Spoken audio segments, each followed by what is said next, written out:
Hello दोस्तों।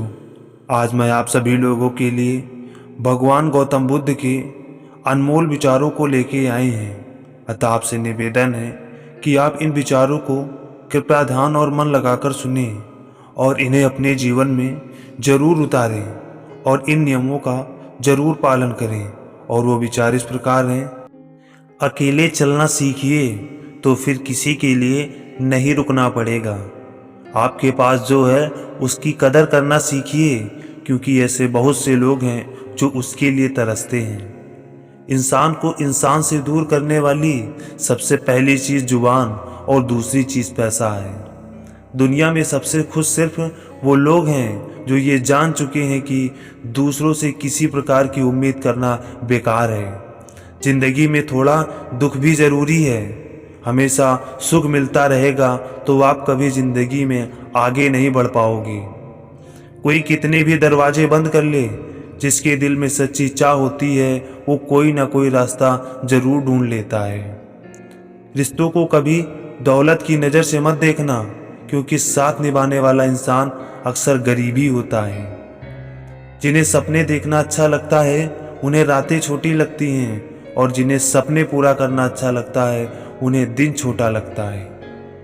खूबसूरती इसमें नहीं कि हम कैसे दिखते हैं, खूबसूरती इसमें है कि हम दूसरों से कैसा व्यवहार करते हैं। किसी की अगर आदत देखनी है ना तो उसे इज्जत दो, अगर किसी की फितरत देखनी है तो उसे आज़ादी दो। मुझे कमज़ोर समझने की गलती मत करना। मैं प्यार और वार वक्त आने पे दोनों करना जानता हूँ। खामोशियाँ कभी बेवजह नहीं होती।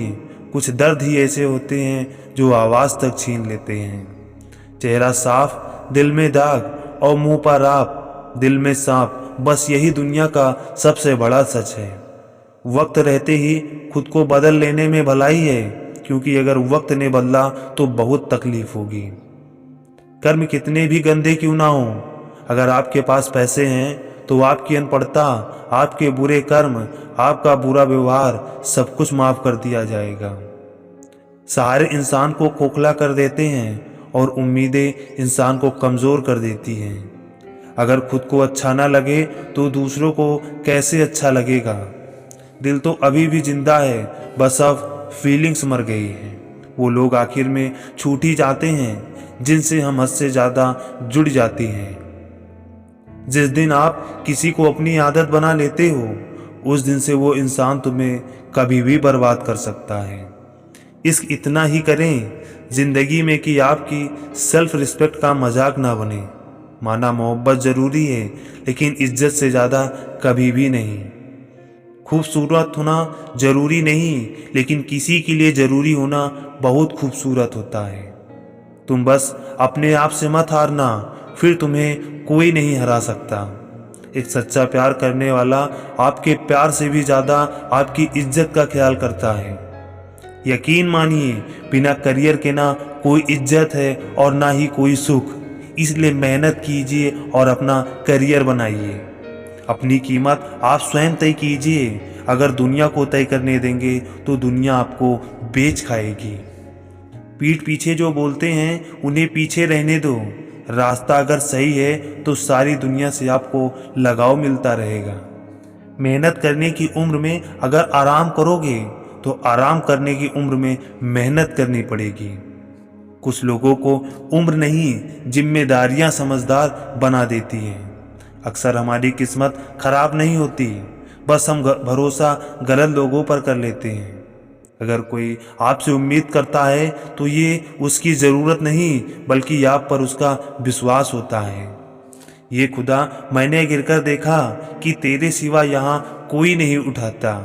जुबान खराब होना दिमाग खराब होने की पहली निशानी है। कभी कभी इंसान जितना अकेला रहता है उतना ही खुश रहता है। कुछ लोग आपसे इसलिए भी नफरत करने लग जाते हैं क्योंकि आपकी सही बात उनको कड़वी लग जाती है। बड़ा वही होता है जो छोटे के दर्द को समझ सके। जानवर मारकर खाकर भी वफादार, और इंसान प्यार पाकर भी गद्दार होता है। जीवन में इतना बिजी हो जाओ कि पछतावा, दुख, नफरत के लिए समय ही ना बचे। अकेले रहने पर आप उतना दुखी नहीं होते जितना आप एक गलत इंसान के साथ रहने पर हो सकते हैं। हमें उन पर भरोसा था, उन्हें लगा हम उनके ही भरोसे हैं। लोग आईना कभी नहीं देखते अगर आईने में चित्र की जगह चरित्र दिखाई देता। इरादे सब मेरे साफ होते हैं, इसलिए लोग मेरे खिलाफ होते हैं। अक्सर मीठी मीठी बातें करने वाले लोग आपको इज्जत नहीं धोखा दे रहे होते हैं।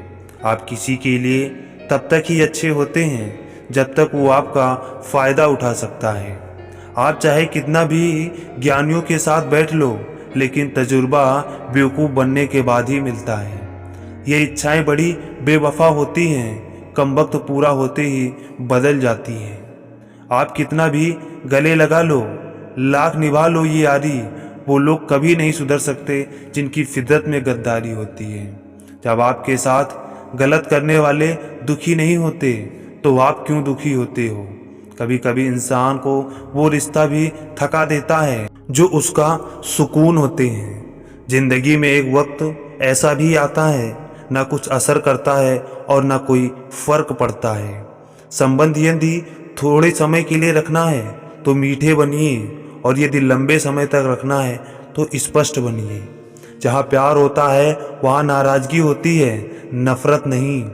अंदर से टूटा हुआ इंसान चाहे कितना भी मुस्कुरा ले, उसकी मुस्कुराहट के पीछे का दर्द हमेशा दिख जाता है। इरादे सब मेरे साफ होते हैं, इसलिए लोग मेरे खिलाफ होते हैं। वो पकड़ पकड़ कर उन्हीं लम्हों को लाता है जो आपको तकलीफ दे के जाता है। बेशक थोड़े कड़वे होंगे पर आपके लिए फ़ायदेमंद होंगे। इंसान का सबसे बड़ा दुश्मन उसका दिमाग होता है। सुबह की नींद इंसान के इरादों को कमज़ोर बनाती है। मंजिल को हासिल करने वाले लोग कभी देर तक नहीं सोते हैं। जिंदगी के सर्कस में सबसे खतरनाक करतब किसी से बेपनाह दिल लगी होती है। ज़रूरत, शोहरत, विश्वास और रिश्ते, ये सब एक कागज़ के गुलाम है जिसे हम पैसा कहते हैं। दोस्ती करनी है तो पागलों से करो। ज़रूरत के समय समझदार लोग काम नहीं आते। जिसे बनाने के लिए पूरी उम्र लग जाती है और गंवाने के लिए एक पल ही काफ़ी है। जीवन को प्रेरणा देने वाली भगवान गौतम बुद्ध की एक कहानी जो आज हम आप लोगों को सुनाने जा रहे हैं। और भक्तों, यदि आपको ये कहानी अच्छी लगे तो कृपया इस वीडियो को लाइक और चैनल को सब्सक्राइब ज़रूर कर देना। और वो भगवान गौतम बुद्ध की कहानी इस प्रकार है। 4 स्त्रियां थीं जो आत्मज्ञान पाने के लिए भिक्षुई बनना चाहती थीं। यह स्त्रियां काफ़ी गुरुओं के पास जाती हैं, लेकिन कोई भी इन्हें दीक्षा नहीं देता। फिर उन स्त्रियों को एक ऐसे गुरु के बारे में पता चलता है जो इन सब गुरुओं से बिल्कुल अलग होते हैं, क्योंकि उनका किसी को भी शिष्य बनाने का तरीका बहुत अलग था। वह सबसे बहुत अलग तरीके से शिष्य बनाते थे, चाहे कोई स्त्री हो या फिर कोई पुरुष। वह सभी को शिष्य बनाने से पहले उनसे एक प्रश्न पूछा करते थे। वह सभी चारों स्त्रियां बहुत ही आशा के साथ उन गुरु के पास जाती हैं। जब वह उनके पास पहुँचे, उन्हें प्रणाम करती हैं, तब वह गुरु उनसे उनके आने का कारण पूछते हैं। तब वह चारों स्त्रियां कहती हैं कि गुरुदेव, हमने अपने जीवन में मन की शांति खोजी, लेकिन वह शांति हमें कहीं नहीं मिली। जिसकी तलाश में हम न जाने कब से कहां कहां उसके लिए भटक रहे हैं। हम आपसे दीक्षा लेकर भिक्षुई बनना चाहते हैं और परम सत्य की खोज में लगना चाहते हैं। वह गुरु कहते हैं कि ठीक है, मैं तुम्हें दीक्षा दूंगा, लेकिन उसके लिए तुम्हें मेरे प्रश्न का उत्तर देना होगा। यदि तुम मेरे इस प्रश्न का उत्तर नहीं दे पाती तो मैं तुम्हें दीक्षा नहीं दूंगा। प्रश्न बहुत सरल है, क्या तुम तैयार हो? तब वह चारों स्त्री कहती हैं कि ठीक है गुरुदेव, हम तैयार हैं। वह गुरु कहते हैं ठीक है, फिर तुम चारों में से जो सबसे पहले उत्तर देना चाहती है वह यहाँ रुके, बाकी सब कुछ दूरी पर जाकर खड़े हो जाओ, ताकि वह ना तो इस प्रश्न को सुने और ही ना ही उत्तर दे। वह स्त्रियां ऐसे ही करती हैं और वह अलग जाकर खड़ी हो जाती हैं। तब गुरु पहले स्त्री से प्रश्न करते हैं कि मान लो कि तुम एक नाव में हो जिसमें 20 पुरुष हैं और तुम अकेली स्त्री हो। वह नाव समुंदर में कहीं खो गई। दूर दूर तक कोई किनारा नजर नहीं आ रहा। अचानक तुम लोगों को एक निर्जल द्वीप दिखता है। तुम लोग उस द्वीप की तरफ धीरे धीरे बढ़ते हो। तुम यह बात जानती हो कि उस नाव में 20 पुरुष हैं। तुम अकेली स्त्री हो और अब तुम यह सोचती ही रही कि निर्जल द्वीप पे तुम्हारे साथ कहीं कुछ घटित ना हो जाए। तब वह स्त्री कहती है कि मैं ऐसी स्थिति में अपनी इज्जत बचाने के लिए समंदर में छलांग लगा दूंगी, अपनी जान दे दूंगी। शायद आप में से कुछ को उस स्त्री का उत्तर सही लगा होगा, लेकिन वह गुरुदेव उस स्त्री से कहते हैं कि तुम अब जा सकती हो, क्योंकि तुम्हारा उत्तर गलत है। जो हुआ है ही नहीं, उसके लिए तुम अपने आप को दंड कैसे दे सकती हो। उस स्त्री ने यह उत्तर बहुत सोच समझ कर दिया था, लेकिन गुरु कह रहे थे कि उसका उत्तर गलत है और वह स्त्री बहुत ही निराश होकर चली जाती है। तब दूसरी स्त्री आती है। गुरुदेव उससे वही प्रश्न करते हैं कि मान लो कि एक नाव में तुम जा रही हो और उस नाव में 20 पुरुष मौजूद हैं और तुम अकेली स्त्री हो। वह नाव समंदर में कहीं खो गई है, उसे कोई किनारा नहीं मिल रहा। अचानक उन्हें एक निर्जल द्वीप नजर आता है। वह उस द्वीप की तरफ आगे बढ़ने लगते हैं और तुम्हारे भीतर यह चल रहा है कि तुम अकेली हो। वहां पहुंचने के बाद तुम्हारे साथ क्या होगा। गुरु कहते हैं कि तुम बताओ इस परिस्थिति में तुम क्या करोगी। वह स्त्री कहती है कि ऐसी स्थिति में मैं स्वयं को उस नाव में मौजूद सबसे शक्तिशाली पुरुष को स्वयं को समर्पित कर दूंगी। जो सबसे शक्तिशाली पुरुष होगा वह बाकी 19 पुरुषों से मेरी रक्षा करेगा। शायद आपको यह उत्तर भी सुनने में सही लगे, लेकिन गुरु उस दूसरी स्त्री को भी कहते हैं कि तुम जा सकती हो। तुम्हारा यह उत्तर भी गलत है। एक पुरुष चाहे कितना भी शक्तिशाली हो, लेकिन वह 19 पुरुष से कमजोर ही होगा। वह स्त्री भी निराश होकर लौट जाती है। तब तीसरी स्त्री आती है। तब गुरु उससे भी यही प्रश्न करते हैं कि मान लो कि तुम एक नाव में जा रही हो। उस नाव में 20 पुरुष मौजूद हैं और तुम अकेली स्त्री हो। वह नाव समुंदर में कहीं खो गया, उसे कोई किनारा नहीं मिल रहा। अचानक उन्हें एक निर्जल द्वीप नजर आता है। वह उस द्वीप की तरफ आगे बढ़ने लगते हैं और तुम्हारे भीतर यह चल रहा है कि तुम उन 20 पुरुष के बीच में अकेली हो। वहां पहुंचने के बाद तुम्हारे साथ क्या होगा। गुरु कहते हैं कि तुम बताओ तुम इस समस्या में क्या करोगी। तब वह स्त्री कहती है कि बाकी सब तो ठीक है, 20 पुरुष हैं, मैं अकेली हूँ। नाव समुंदर में खो गई है, निर्जल द्वीप पर पहुंचने वाले हैं, परंतु इस सब में समस्या क्या है। वह स्त्री पेशे से एक वेश्या थी। वह कहती है कि वह पुरुष और मैं स्त्री, वह अपनी ज़रूरत पूरी करेंगे और मैं अपनी ज़रूरत पूरी करूंगी। इसमें समस्या कैसी। तीसरी स्त्री का उत्तर सुनने पे गुरु कहते हैं कि तुम भी जा सकती हो। तुम्हारा उत्तर भी गलत है। वह तीसरी स्त्री भी लौट जाती है। अब आखिर में वह चौथी स्त्री आती है। गुरुदेव उससे भी वही प्रश्न करते हैं कि मान लो तुम्हारे पास एक नाव है और तुम उसमें बैठ के जा रही हो।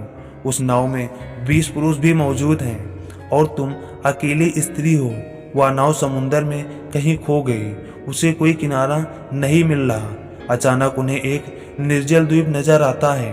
वह उस द्वीप की तरफ आगे बढ़ने लगते हैं और तुम्हारे भीतर यह चल रहा है कि तुम उन 20 पुरुष के बीच में हो।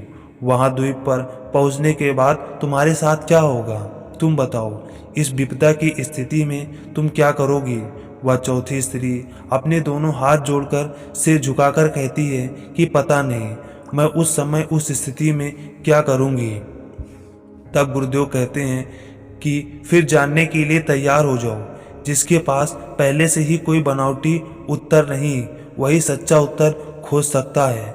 वह गुरु उस स्त्री को दीक्षा देते हैं और वह स्त्री परम सत्य की खोज में लग जाती है। भगवान गौतम बुद्ध के जीवन की एक और सबसे बड़ी कहानी, और वो कहानी इस प्रकार है कि एक बार एक व्यक्ति किसी महात्मा से पूछते हैं कि महात्मा जी, मेरे मन में जीवन में सब सुख सुविधा है, सब कुछ है, लेकिन फिर भी मैं दूसरों से ईर्ष्या क्यों करता हूँ? मेरे मन में यह ईर्ष्या का भाव क्यों पैदा होता है? वह महात्मा कहते हैं कि क्या तुम सच में अपने भीतर से यह ईर्ष्या का भाव खत्म करना चाहते हो? वह व्यक्ति कहता है कि जी महात्मा, मैं अपने जीवन से पूरी तरह से यह ईर्ष्या का भाव खत्म करना चाहता हूँ, क्योंकि इस ईर्ष्या ने मेरे जीवन को नर्क बना दिया है। यह सुन वह महात्मा कहते हैं कि तुम्हारी सबसे बड़ी सफलता यही है कि तुम स्वीकार कर रहे हो कि तुम्हारे भीतर ईर्ष्या है। बहुत से लोग तो यह स्वीकार ही नहीं करते, वह या तो देखते हैं कि उन्हें पीड़ा है, लेकिन वह इस पीड़ा का कारण नहीं देख पाते कि वह पीड़ा आखिर किस कारण से है। वह महात्मा उस व्यक्ति से पूछते हैं कि यह बताओ, जब तुम किसी गरीब को देखते हो तो तुम्हारे भीतर क्या भाव उत्पन्न होता है? वह व्यक्ति कहता है कि दया का भाव। फिर महात्मा उससे पूछते हैं कि यदि तुम किसी अमीर धनवान व्यक्ति को देखते हो तो तुम्हारे भीतर क्या भाव उठता है? वह व्यक्ति कहता है कि जब मैं किसी अपने जैसे धनवान व्यक्ति को देखता हूँ तो मेरा मन करता है कि मैं उससे और अधिक धन कमाऊं और अमीर बन जाऊं। तब महात्मा पूछते हैं कि और यदि सामने वाला व्यक्ति तुमसे अधिक धनवान हो तो तुम्हारे भीतर क्या भाव उठता है? तब वह व्यक्ति कहता है कि तब मुझे लगता है कि मैं कैसे भी करके स्वयं को उससे पीछे छोड़ दूं, उसे आगे ना बढ़ने दूं। फिर वह महात्मा कहते हैं कि जब तुम उस सामने वाले व्यक्ति की बराबरी नहीं कर पाते तब तुम्हारे मन में क्या भाव आता है?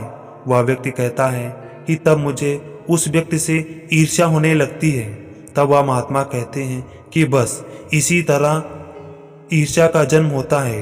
ईर्ष्या का अर्थ है अधूरापन। जब तुम्हें यह लगने लगे कि सामने वाले के जीवन में कोई कमी नहीं, तब तुम उस व्यक्ति से ईर्ष्या करने लगते हो, क्योंकि तब तुम्हें लगता है कि उसके पास तुमसे ज़्यादा कुछ है, जबकि वह भी उसी काम को किसी और के साथ कर रहा होता है।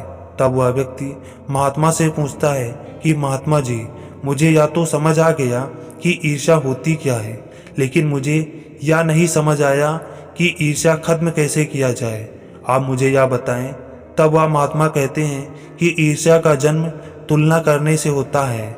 जब तुम किसी दूसरे से तुलना करने लगते हो और स्वयं से ज़्यादा उसके पास देखते हो, तब तुम्हें अपने भीतर ईर्ष्या नजर आती है।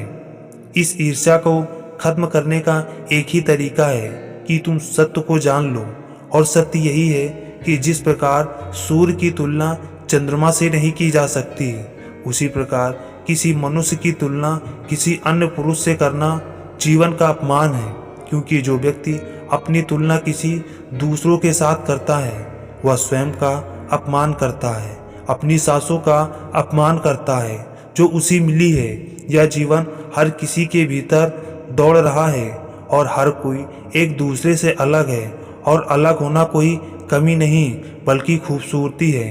तब वह व्यक्ति उस महात्मा से कहता है कि महात्मा जी, यह सत्य सुनने में तो बहुत अच्छा लगता है, लेकिन इसे जीवन में उतारना बहुत ही कठिन है। तब वह महात्मा कहते हैं कि इसलिए कहते हैं कि सत्य को केवल सुनो नहीं बल्कि उसे अनुभव करो। तब वह व्यक्ति कहता है कि महात्मा जी, सत्य को अनुभव कैसे किया जाता है? वह महात्मा कहते हैं, जिस प्रकार तुम्हें अनुभव हो कि आग का स्वभाव जलाना होता है, पानी का स्वभाव प्यास बुझाना होता है, ठीक उसी प्रकार इस मन का स्वभाव पता होना चाहिए। तुम्हें पता होना चाहिए कि यह मन कब किस तरह का चाल चलता है, क्योंकि यह मन ही है जो तुम्हें किसी और से तुलना करने पर मजबूर करता है, किसी से ईर्ष्या करने पर मजबूर करता है। वह व्यक्ति उन महात्मा से पूछता है कि महात्मा जी, इस मन का स्वभाव कैसे पता चलेगा? तब वह महात्मा कहते हैं कि ध्यान के द्वारा। ध्यान ही एक मात्र ऐसा रास्ता है जिस पर चलकर आप अपने मन को, उसके भाव को समझ सकते हैं। वह व्यक्ति कहता है, परंतु ध्यान करना तो बहुत कठिन है। तब वह महात्मा कहते हैं कि ध्यान करना तो कठिन है, लेकिन उसे होने देना बहुत सरल है। वह व्यक्ति कहता है कि महात्मा जी, ध्यान होने देने का क्या अर्थ है? वह महात्मा कहते हैं कि जब तुम ध्यान करने का प्रयास नहीं करते हो तब ध्यान खुद ब खुद होता है। जिस प्रकार सांसें खुद ब खुद चलती हैं, वह महात्मा उस व्यक्ति से कहते हैं कि क्या तुम बिना कोई कुछ कार्य किए एक जगह बैठ सकते हो? तब वह कहता है, हाँ मैं बैठ सकता हूँ। वह महात्मा कहते हैं कि बस ध्यान के लिए इतना ही प्रयास चाहिए, बाकी उसके भीतर जो भी होता है उसे उसके हाल में छोड़ दो। यदि तुमने इतना कर लिया तो ध्यान तुम्हारे लिए आसान होगा। ध्यान रहे, ध्यान तुम्हें करनी नहीं है, बस उसे होने देना है। हमें उम्मीद है कि आप लोगों को ये भगवान गौतम बुद्ध की कहानी आपको अच्छी लगी होगी और आपसे यही निवेदन है कि आप इन अनमोल बातों को अपने जीवन में जरूर उतारो और उनका पालन करो, ताकि आप जीवन में ईर्ष्या दोष जैसी भावनाओं से दूर रहो और दूसरों को भी प्रेरित रखो कि वो इन भावनाओं से दूर रहें और अपने जीवन को सफल बनाएं, आगे बढ़ें